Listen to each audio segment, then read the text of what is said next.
के नाम का उच्चारण करती रहो, बस इतनी कृपा कर।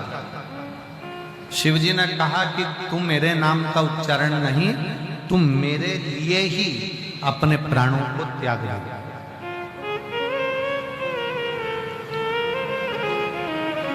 स्वयं मेरे लिए तेरे प्राण छूटेंगे सती।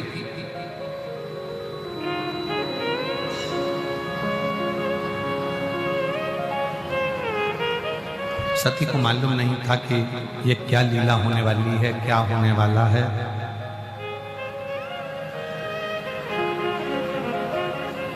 दुखी होने से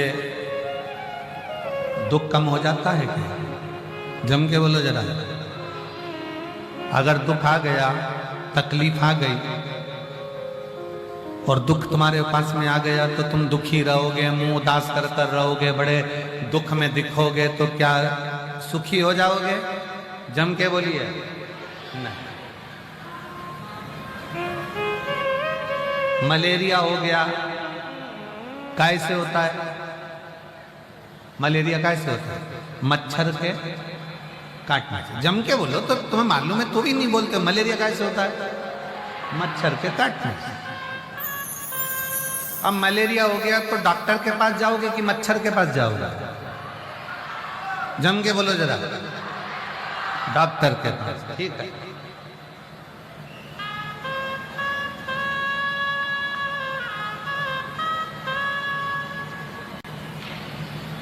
और अगर मच्छर ने काटा है और मच्छर के पास जाओ तो भाई, मान लो मच्छर से कहा जाए कि तूने मुझे क्यों काटा, इतनी हिम्मत तेरी कि तुम मुझे काटे।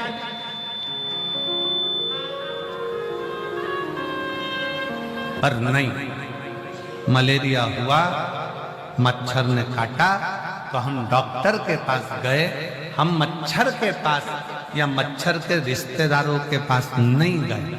उसी तरह शिव महापुराण की कथा कहती है, जब हमारे को जीवन में दुख आता है तो फिर हम अपने मोहल्ले में अपने दुख का प्रचार क्यों करते हैं? बहुत दुखी हूँ, बहुत तकलीफ में हूँ, बहुत कष्ट में हूँ।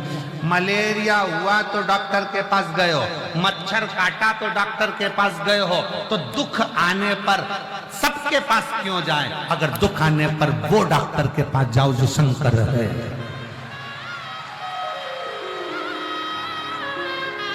दुख आया है ना, हम इसके पास जाएंगे, उसके पास जाएंगे, उससे कहेंगे मैं बहुत तकलीफ में हूँ जी, मेरी बड़ी कष्ट है, मैं बड़ी बीमार हूँ, मैं बड़ी दुखी हूँ, मैं बड़ी परेशान हूँ, मैं बड़ी परेशान हूँ। तो क्या वो दुख काट देंगे?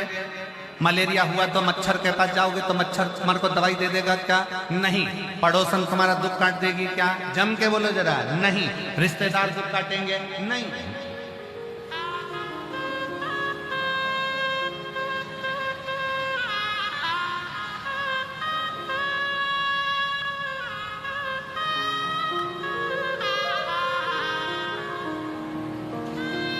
जब दुख आए, तकलीफ आए, कष्ट का, दुख के समय पर चेहरा उतार कर नहीं रहना। कर्जा हो गया ना, कोई बात नहीं। कई लोग कर्जा हो गया, कर्जा हो गया, कर्जा हो गया, अब तो मर जाऊं तो अच्छा, मर जाऊं। अब कल वो बहन आई थी, वो कह रही थी बहुत तकलीफ में थे, एक डब्बी मैंने नींद की गोली भी खा ली, पर भगवान क्या पता क्या चाहता था। हमने उससे कहा कुछ नहीं चाहता था, वो यही चाहता था कि तू शिव पुराण सुन, सारा दुख मिट जाएगा, इसलिए तुझे बचा था।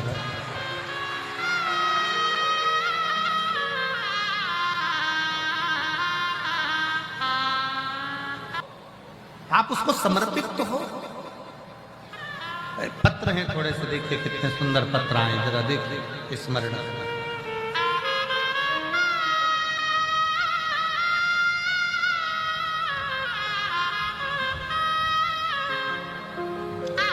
मैं भागलपुर बिहार से आई हूं। मेरा फोन नंबर ये है, मेरा नाम ललिता भगत है। कहीं बैठी हो ललिता भगत, भागलपुर बिहार की रहने वाली है। कहीं बैठी हो तो हाथ हिला सकती हैं और एक बेलपत्र लेने के लिए आ सकती हैं। ललिता भगत हाथ हिलाएं अगर आई हो तो। आई हैं, कहीं बैठी हैं? आई हैं? अच्छा, आइए एक बेलपत्र ले। मैं बाबा को प्रणाम करती हूँ, सतुआ बाबा को नमन करती हूं। बाबा जी, मैं काशी की कथा सुनने के लिए आई थी। इतनी दुखी थी कि शायद जिंदगी में कोई दुख किसी के पास। गुरुदेव, मेरी बेटी के लिए केवल मैंने कथा में सुना था कि भगवान के पंडाल में बैठकर कथा सुनते समय जिस समय आप श्री शिवाय नमस्तुभ्यम बुलवाते हो, थोड़ी देर के लिए जब मौन होते हो, उस समय अपना दुख, अपनी तकलीफ शंकर जी से कहना होती है। आप काशी में जितनी भी भजन हुए उसमें केवल एक ही भजन होता था। हमने 3 बार पत्र भी लिख कर दिया कि कम से कम 2 तो गाओ, हमारी बहुत सारी चीज मांगना है, एक भजन में कैसे मांगे। अब तुम्हारे मांगने के चक्कर में भजन 2 कर। अब एक भजन होता था और उसमें लिस्ट बड़ी होती थी। गुरुदेव, फिर भी मैंने बाबा से मांगा और मेरी बेटी के लिए मांगा। मैंने मांगा था सरकारी नौकरी, पर मेरा मन दुख गया जब कथा सुनकर गई तो मेरी बेटी का जॉब टाटा स्टील कंपनी में लग गया। पर मैंने तो सरकारी मांगी थी, और आप कहते हो कि जो मांगा जाएगा वो मिलेगा जरूर, अगर कथा दिल से सुनी। मेरी बेटी कहती है, मम्मी अब क्या करा जाए। तब मैंने कहा, नहीं, वो सियोर वाला महाराज है, सारी समस्या का हल 1 लोटा जल। तू जॉब भी कर, 1 लोटा जल भी चढ़ा। और मेरी बेटी ने जल चढ़ाना चालू करा। आज मुझे क्या मालूम था जल चढ़ाने का फल भी जल ही होता है। बाबा भोलेनाथ ने जल संसाधन विभाग में मेरी बेटी का सरकारी नौकरी लगा दिया। मैं बाबा को प्रणाम करता हूं। गुरुदेव, मेरे बेटे का कोई ऑफिस नहीं था, बाबा ने मेरे बेटे का ऑफिस बनवा दिया। 10 साल से मेरा पैसा कहीं फंसा हुआ था, वो आ नहीं रहा था, हम कष्ट में चल रहे थे। काशी की कथा सुनकर गई और उपत कर पैसे देने वाले का फोन आया और कहता है, बहन जी, मैं परसों के दिन आपका पूरा पेमेंट पहुंचा दूंगा। ये शंकर, इसको एक पत्र बड़ा सुंदर।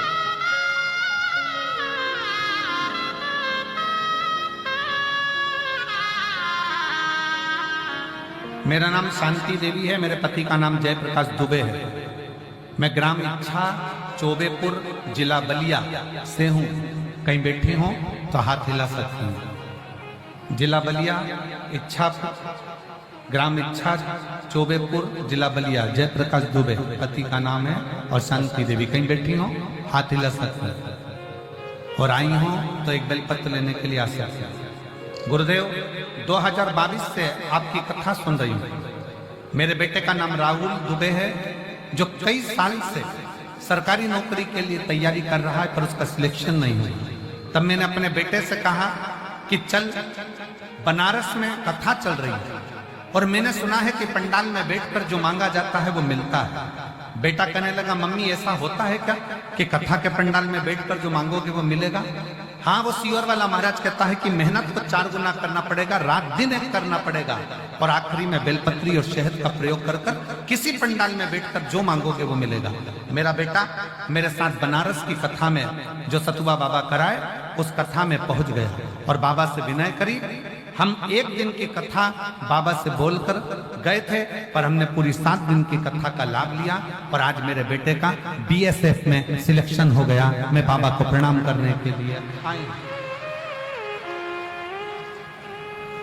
एक पत्र बड़ा अच्छा है। मेरा नाम मंजू शुक्ला है, मैं प्रतापगढ़ विरोती की रहने वाली हूं। मैं 6 साल से कल्पवास कर रही हूं, पर मेरी आंखों से दिखता नहीं था। मैं 6 साल से कल्पवास कर रही हूं, मेरी आंखों से दिखता नहीं था। गुरुदेव, जब आपने कल्पवास के समय पर इस प्रयागराज की भूमि पर 2 दिन की कथा करने के लिए आए, तो मुझे कल्पवासियों ने कहा, बहन जी, आपकी आंखों से नहीं दिखता, कहीं बैठी हो तो आ सकती, आपकी आंखों से नहीं दिखता। वो सियोर वाला महाराज आया है कथा कहने के लिए, शंकर की कथा कहता है, पर पंडाल में बैठकर जो मांगा जाता है वो मिलता है। तुम भी पंडाल की भूमि की रज को आंखों पर लगाना, प्रणाम करना, जरूर तुम्हारी आंखों से दिखना प्रारंभ होगा। मैं 6 साल से कल्पवास कर रही थी, पर मुझे क्या मालूम था इस कल्पवास में 2024 में मेरे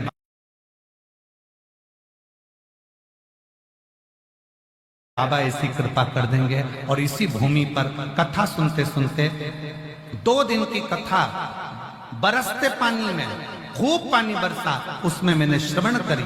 मुझे लोग छोड़कर जाते, वापस लेकर जाते, क्योंकि आंख से दिखता नहीं। आज मेरे बाबा की ऐसी कृपा हो गई, मेरी दोनों आंखों से दिखना चालू हुआ।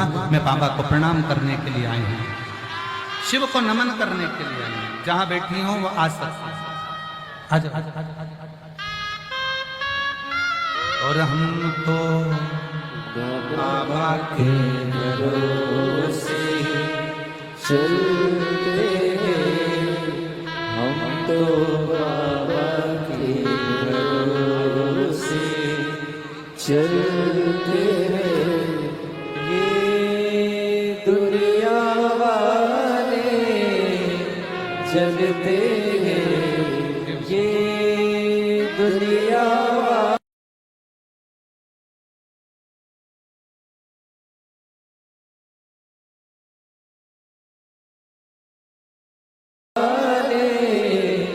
जलते हैं, हम तो बाबा के भरोसे चलते हैं, हम तो बाबा के भरोसे चलते हैं। बाबा ने हमको चलना सिखाया, सब भक्तों से मिलना सिखाया। हम तो सीना ताने के चलते हैं, हम तो सीना ताने के चलते हैं। डमरू वाले के भरोसे चलते हैं, काशी वाले के भरोसे चलते हैं। भोले बाबा के भरोसे चलते हैं। शिव के आश्रित हो।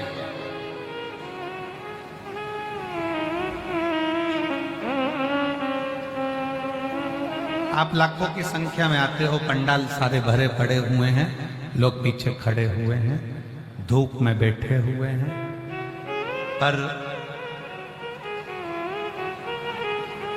एक बात कहूंगा इस व्यासपीठ के माध्यम से कि मेरे शिव पर भरोसा रखना, तो शिव तुम्हारी झोली इतनी भर देगा कि तुम्हें किसी दूसरे के आगे हाथ नहीं फैलाना।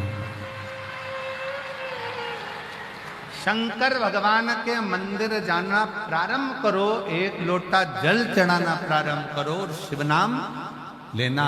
श्री शिवाय नमस्तु, श्री शिवाय नमस्तु। जपो, शिव का नाम जपो।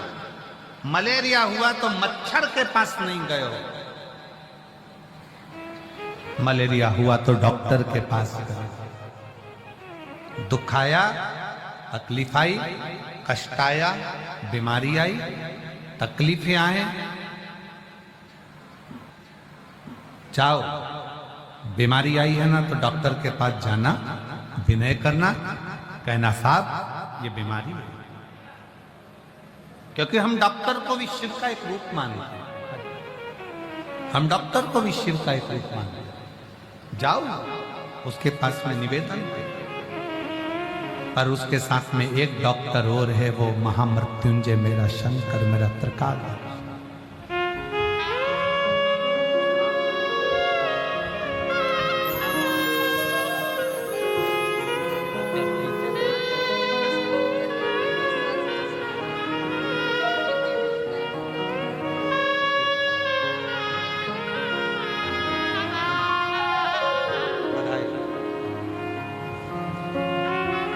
शिव कृपा इसी को कहते हैं। शंकर की उदारता इसी को। सती मैया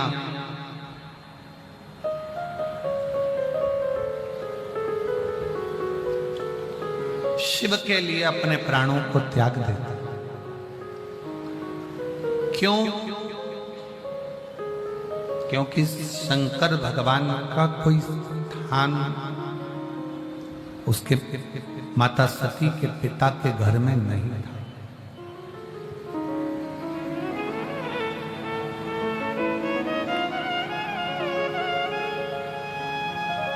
दक्ष प्रजापति के यज्ञ में शंकर भगवान का स्थान नहीं था, इसलिए पूरा यज्ञ विध्वंस हो गया।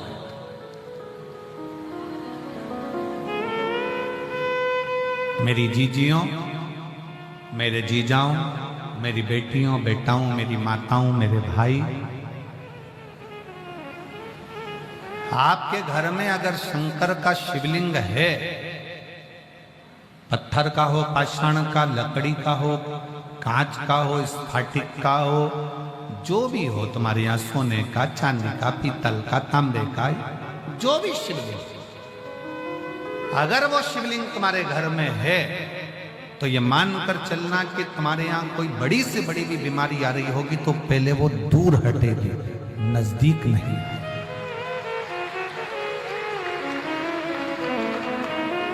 शिवलिंग का होना भी हमारे यहाँ पर ये दर्शाता है। दक्ष प्रजापति के यज्ञ में शंकर नहीं थे तो पूरा यज्ञ विध्वंस हो गया, यहां तक सती मैया अपने प्राणों को भी त्याग दिया। तुमने मंदिर बनवाया तुम्हारे घर के अंदर, भगवान को बिठाया, लड्डू गोपाल जी को बिठाया, कृष्ण भगवान को बिठाया, राम जी को बिठाया, देवी को बिठाया, देवता को बिठाया, पितर देव को बिठाया, ये देव वो देव, सारे देव बैठे, और तुम्हारे घर में अगर शंकर का शिवलिंग नहीं है तो ये समझ लेना कि वो घर श्रेष्ठता का सुख नहीं दे सकते। वास्तु का देव कौन?